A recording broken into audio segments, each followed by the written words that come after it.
Welcome back to another episode of Frank's Unsolicited Advice. And I apologize for not giving you one last weekend. I was in a little bit of a funk. I didn't have my stuff. I wanted to try this new interface that just came in. And I'm going to do 2 episodes this week. And my first episode is going to be like a new addition to this. And it's going to be called Burn My Biscuits. So when I get upset about something and I don't want to curse, I say, you know what really burns my biscuits? And I go into it, right? So this week's episode of Burn My Biscuits, or this first edition of Burn My Biscuits, is going to be me talking about what happened to me yesterday. So I'm not going to say the company's name because they worked with me. They gave me back my money. So I don't want to cause them no customers, even though, you know, I should say their name because I don't want anybody to go through what I went through. But maybe they are right. Maybe because of COVID, they don't have the right people in the office. So I just happen to get the short end of the stick. So I'm not going to say their name. But anyways, okay, my wife and I decided to get a pool for the kids, being that COVID happened and the Navy said, wait a minute, you can't go nowhere. You got to stay home. So we was going to do that. On May 30th, we finalized the paperwork, gave our deposit. The guy said in about 3 to 4 weeks, you have your pool. They're trying to rush to get it before 4th of July weekend. Boom. About 2 weeks in, I said, well, let me call. My wife's like, now that we're moving it to the other side of the yard, we can put it oval. Let's see if we can get an oval pool. I called. They tell me it's going to be about $200 more a month. I said, okay, no, we'll stick with the round. This ain't our forever home. 3 weeks later, I still don't get a call. So I call him. Oh, Mr. Fur, we're missing paperwork. Well, what are you missing paperwork? I gave all the paperwork to the sales rep in my house. He was here. I paid him the money. You took my money. I signed paperwork. Why you don't have the paperwork? So they try to blame the sales rep. They did. I felt bad for the dude, you know. So I give the guy a call. I say, hey, listen, they saying they don't have it. He goes, what? I send it to them. Make a long story short, we get that figured out. On top of that, they throw in a pool cover for the wintertime. They throw in some other stuff, you know, trying to keep us happy. At that time, my wife was like, Frank, let's cancel. I said, well, Nick, I don't want to cancel. You know, these people, it could work out. The kids need something. I want something to do. It's hot. I think it's a good idea. All right. So fast forward. I get a call 2 weeks after that, middle of July now. And they say, well, your pool's getting installed August 3rd. Call 811 for they come mark the land if there's any piping or electrical wires or anything in the way when we go to dig and set up shop. So I did. I take the time off. My wife takes the time off. Monday, August 3rd is here. I'm excited. The pool's coming. I know bad weather's coming, but I'm like, man, it's not raining right now. They get here. They could install, be gone, and we'd be good to go. Well, it's 10:30. I don't get a call from the installers, the people that's coming in. So I called a company after being on hold for 47 minutes.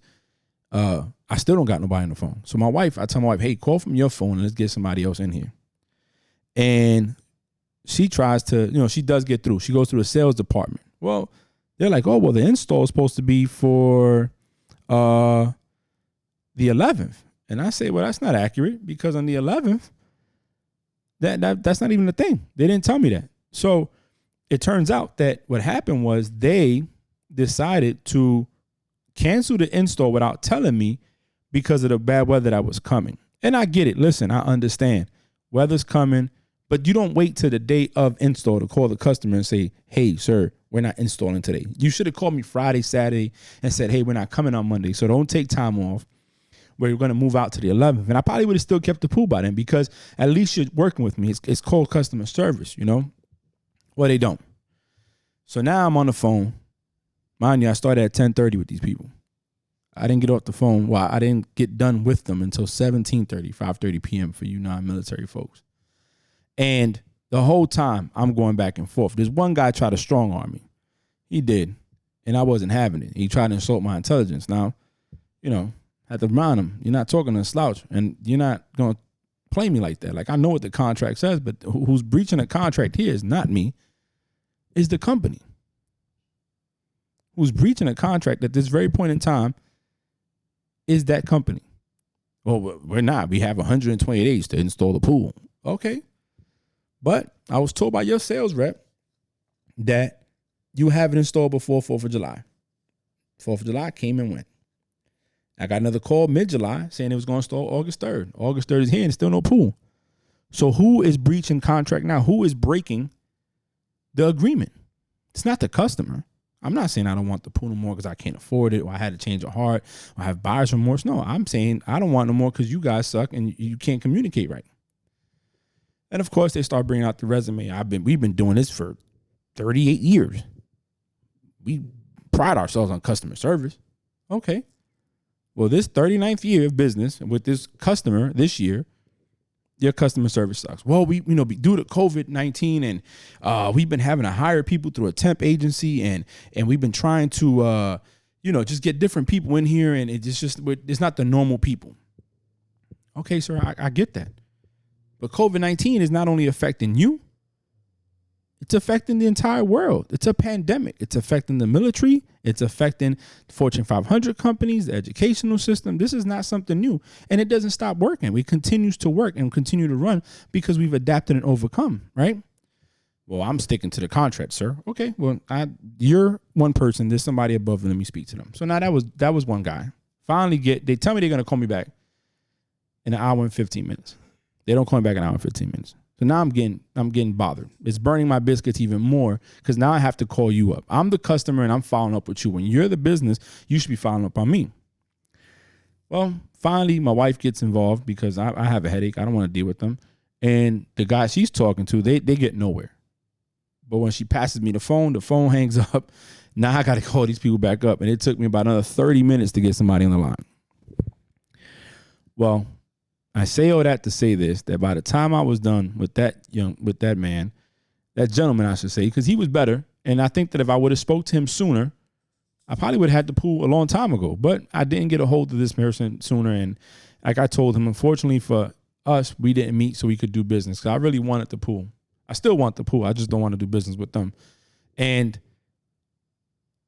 he let me out the contract. He's refunding my money, long story short, and I don't have to pay a penalty. But what burns my biscuits is the fact that you have the audacity as a company to sit there and blame the customer when it's not the customer's fault that you are not doing your job and not communicating accordingly like you should. I just feel like you can't sit there and tell somebody, hey, Mr. Ferrer, you don't call me the day of install and tell me you're not coming to install. That just doesn't happen. You know what I mean? That's a big no-no. You don't do that. And the joke about it is that you try to play me I ain't got time for that. So when I pointed out to these people, listen, because, they kept bringing up that they were hiring other folks that weren't part of the company and it's not your normal people and that's not what they pride themselves with. And I said, so, okay, I'm a chief in the Navy. If I go out here and I get drunk and act, stupid in public, the news is not going to say Mr. Francisco Ferrer didn't act right accordingly. No, they're going to say Navy chief was drunk in public and made the Navy look bad.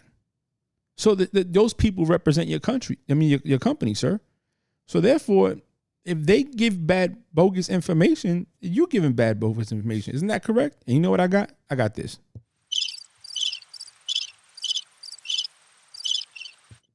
Because he didn't have an answer. He didn't have an answer for me.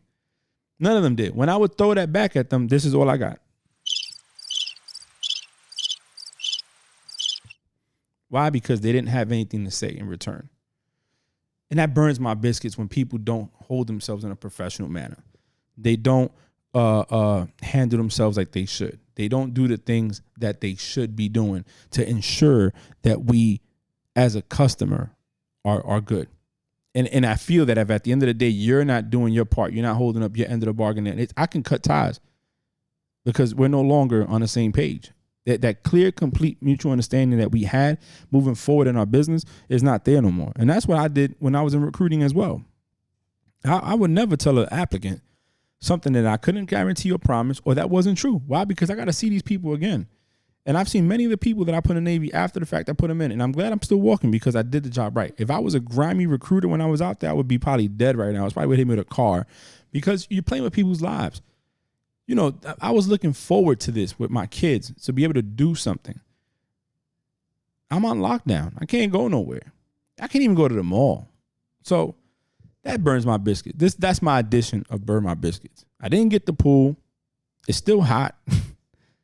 And I I guess the only good thing about this, I got this new interface and I can do my podcast. I can do so much more. Anyways, this is Frank's Unsolicited Advice, and this is the first ever edition of Burn My Biscuits.